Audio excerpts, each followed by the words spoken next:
Hello guys, welcome back to Lola's Kitchen. Today I'll be sharing my Gullisuwa recipe. This is like one of my favorite Nigerian treats. So yeah guys, it's very easy and straightforward to make. You can make some for business, which I do, and also you can make some just for your family. It's really delicious. So yeah, let's see what we need guys. Now here's everything we need.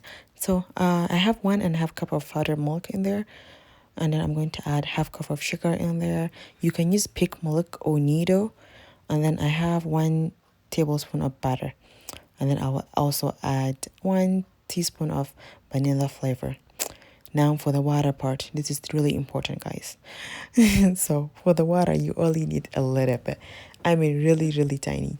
Anyways, you will see it in the video. I actually added a little bit too much, so I had to add more of the powdered milk because we want the dough to be a little bit hard at the same time not too hard.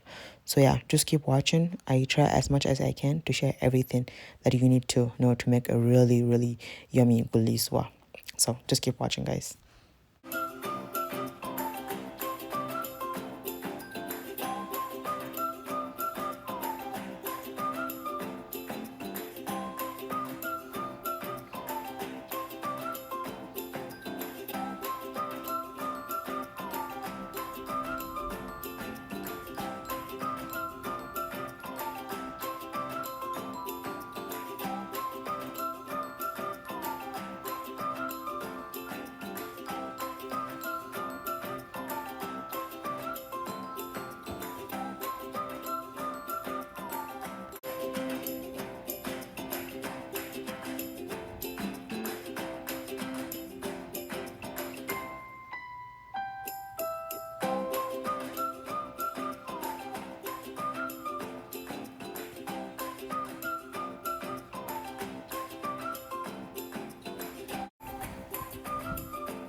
Now that our milk dough is ready, we're going to be making the balls, my favorite part, because I ate half of them.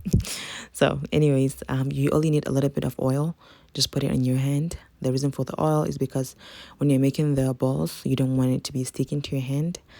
So you can use vegetable or peanut oil. And for the making the balls, you have 2 options. You can do it just how I'm doing it right now, or you can use measuring spoon. And I feel like using the measuring spoon is only if you're going to be making it for sale. So every time I'm going to, if people order, then I would do that. If not, just for my family, I always make it like this, and somehow it's always look the same. So yeah guys, just keep watching, and after this we will go ahead and fry our Gullisuwa.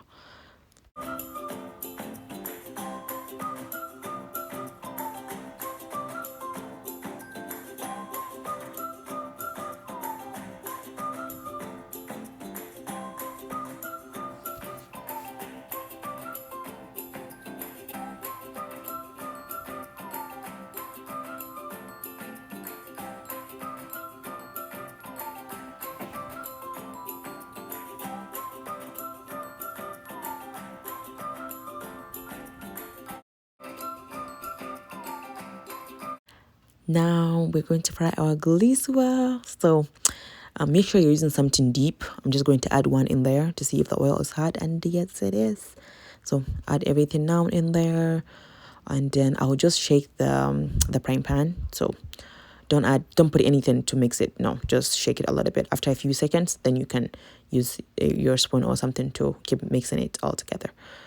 And make sure you're doing that all the way till the gullisuwa is well fried, because if not, some side gonna look dark, some side are gonna look lighter.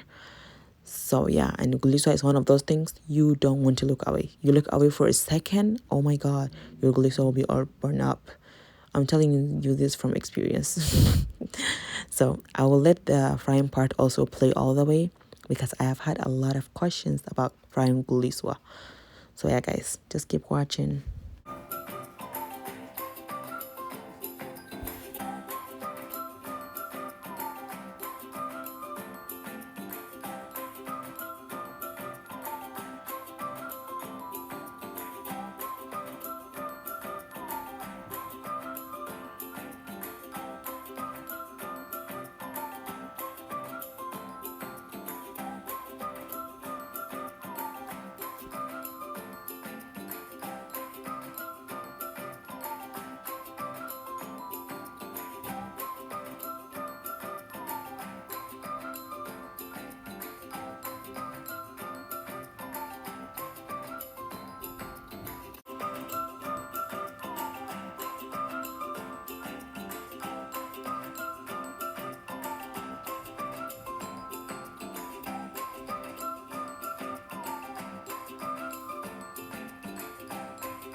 And look at that, guys.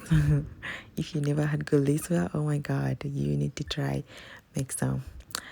And yeah, guys, thank you so much for watching. If this is your first time, please don't forget to subscribe. See you on my next video.